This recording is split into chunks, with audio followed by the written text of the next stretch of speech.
کہ حضرت شاہ ہمدان رحمۃ اللہ علیہ اور ان کے ساتھ 700 سادات رحمہم اللہ تعالی نے اپنے وطن کو چھوڑ کر جس عظیم مشن کو یہاں روشن کیا،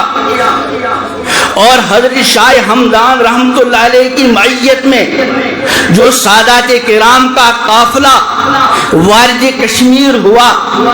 جس مشن کی آبیاری کرتے کرتے وہ ہماری اس ریاست کی سرزمین میں پیوند خاک ہو گئے، اللہ تعالیٰ ان کے درجات کو بلند کرے۔ ہم اپنے بچوں کو، اپنی بیٹیوں کو مروجہ تعلیمات سے آراستہ کرنے کے لیے کیا کرتے؟ میں کبھی کہا کرتا ہوں مروجہ تعلیم کا بھوت اتنا سوار ہوا، میں مروجہ تعلیم کا مخالف نہیں، مروجہ تعلیم وقت کی اہم ضرورت ہے، لیکن ہم بعض مرتبہ حدود سے تجاوز کرتے ہیں۔ ہماری ریاست، ہماری وادی کے بہت سارے، اگر میں کہہ دوں بے غیرت والد، مروجہ تعلیم کے حصول کے لیے اپنی بیٹیوں کی عصمت اور عفت کو داؤ پر لگا رہے ہیں، تو شاید یہ کہنا غلط نہ ہوگا۔ ہماری بیٹیاں ریاست سے باہر، ملک سے باہر مختلف قسم کے تعلیمی اداروں میں تعلیم حاصل کر رہی ہیں، لیکن بعض مرتبہ جو کچھ سننا پڑتا ہے الامان الحفیظ۔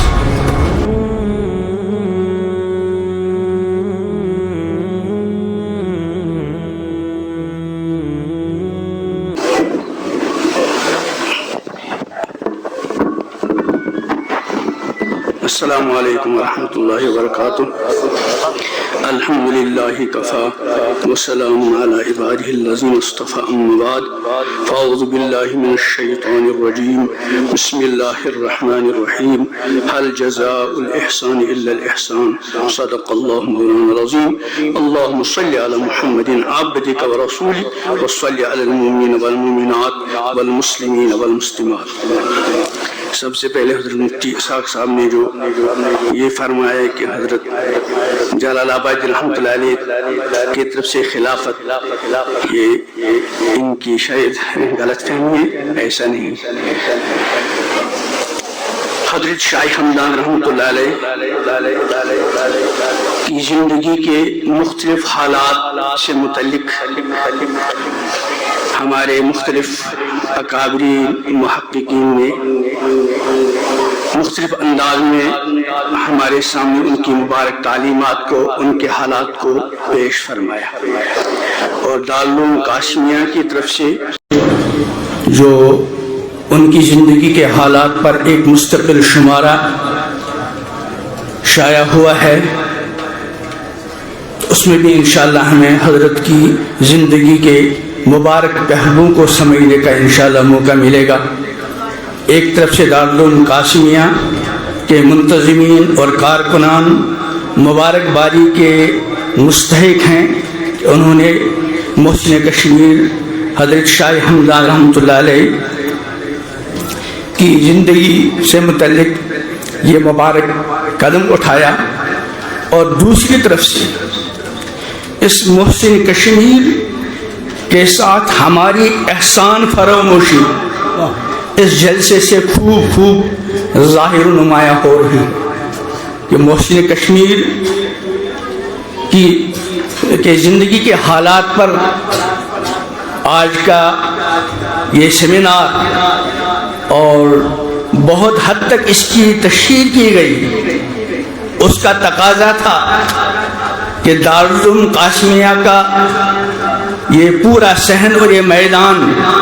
بھر جاتا اور سڑکوں پر بھی لوگ ہوتے، لیکن دیکھنے میں کیا آتا ہے، اگر ان طلبہ کو الگ کیا جائے تو لوگوں کی تعداد نہ ہونے کے درجے میں۔ اللہ تعالی ہماری اس احسان فراموشی کو معاف کرے اور آئندہ اس احسان فراموشی کے جرم سے ہمیں باز آنے کی توفیق عطا کرے۔ میں نے قرآن مقدس کی ایک آیت کریمہ تلاوت کی، حل جزاء الاحسان الا الاحسان۔ حضرت امیر کبیر میر سید حمدانی رحمۃ اللہ علیہ محسن کشمیر کے نام سے مشہور ہیں۔ حضرت شاہ حمدان رحمۃ اللہ علیہ کے ذریعے اللہ نے ہم کو جو ایمان اور دین کی دولت عطا فرمائی، اس سے بڑھ کر اس کائنات میں نہ کوئی دولت ہے اور نہ ہو سکتی ہے۔ ہم حضرت شاہ حمدان رحمۃ اللہ علیہ کے اس عظیم احسان کا بدلہ تو نہیں دے سکتے، لیکن اگر اس وقت ہم اس مبارک مجلس کی نسبت سے یہ ارادہ اور عزم کر کے نکلیں کہ حضرت شاہ حمدان رحمۃ اللہ علیہ اور ان کے ساتھ 700 سادات رحمہم اللہ تعالی نے اپنے وطن کو چھوڑ کر جس عظیم مشن کو یہاں روشن کیا،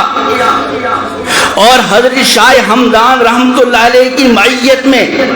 جو سادات کرام کا قافلہ وارد کشمیر ہوا، جس مشن کی آبیاری کرتے کرتے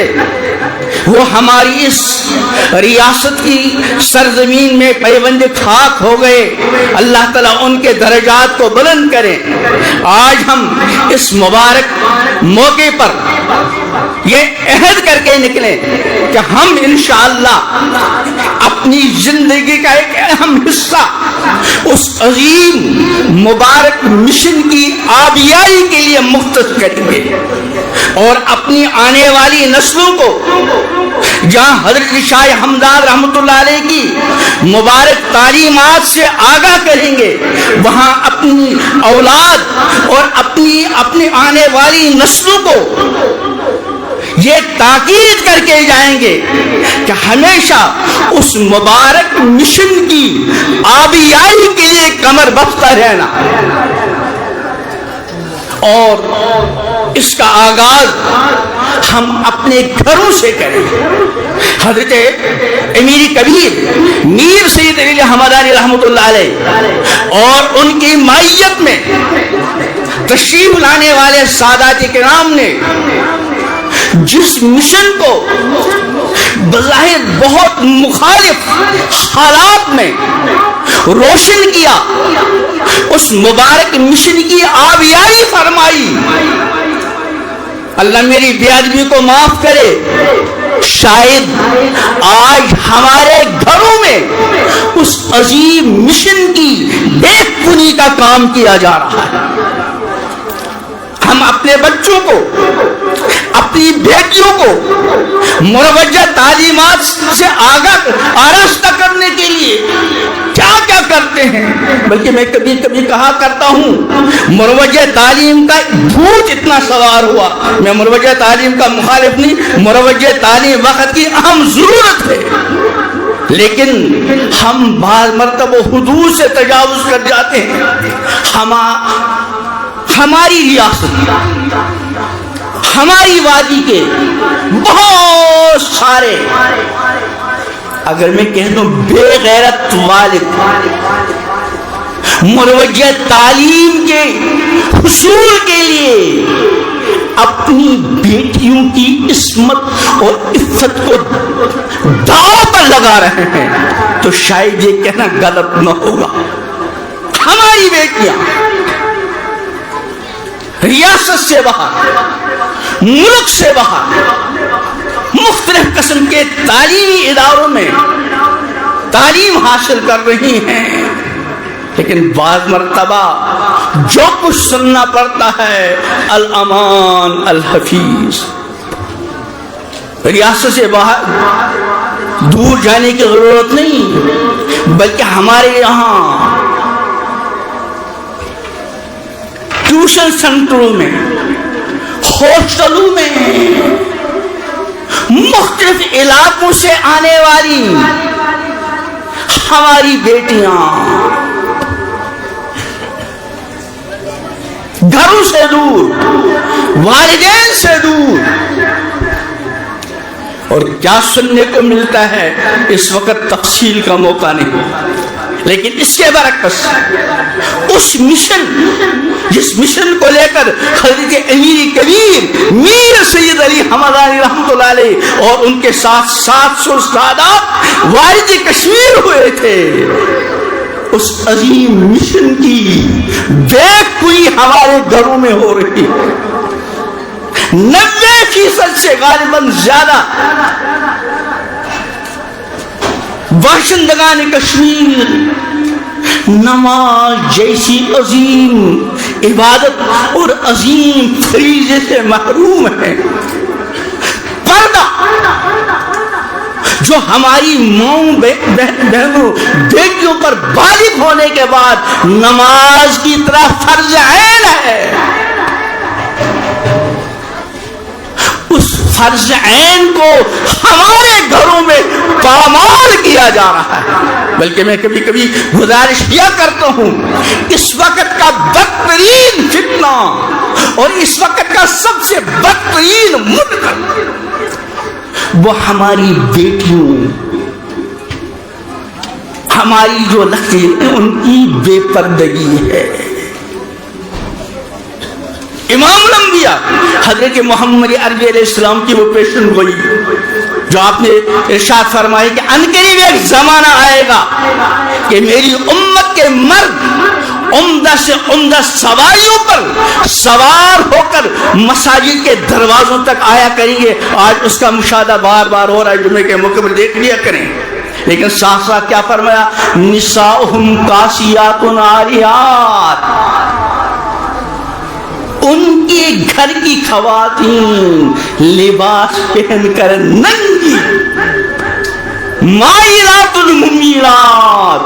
دوسروں کی طرف مائل ہونے والیاں اور دوسروں کا اپنی طرف مائل کرنے والی. ہر بندہ اپنے گریبان میں جھانک کر دے. تو بہرحال میں وقت کم ہے، میں یہ عرض کر رہا تھا اس وقت ہم یہ ارادہ کر کے چلیں کہ جس مشن کو روشن کرنے کے لیے اور جس مشن کی آبیائی کے لیے حضرت امیر کبیر میر سید علی حمدانی رحمۃ اللہ اور ان کی معیت میں 700 سادات والد کشمیر ہوئے، ہم اپنی زندگی کو اس مشن کی آبیائی کے لیے انشاءاللہ تیار کریں گے. اپنے گھر والوں کو اس کی وصیت، نسلوں کو وصیت کرتے جائیں گے اور اس کا آغاز ہم اپنے گھروں سے کریں گے. اللہ تعالیٰ آج کی اس مبارک مجلس کو، اس مبارک سیمینار کو ہم سب کے لیے اور پوری امت اور خاص کر اہلیان کشمیر کے لیے اس مشن کی آبیائی کے لیے، اس مشن کی آبیائی کے لیے بطور ذریعہ بنائے. اللہ تعالیٰ آج کی اس مبارک مجلس کو قبول کرے، آپ حضرات کے آنے کو قبول کرے اور ہمارے اکابرین نے جو ہمیں مختلف نصیحتیں کی، اللہ تعالیٰ ان سے فیض یاب ہونے اور ان پر عمل کی توفیق عطا کرے.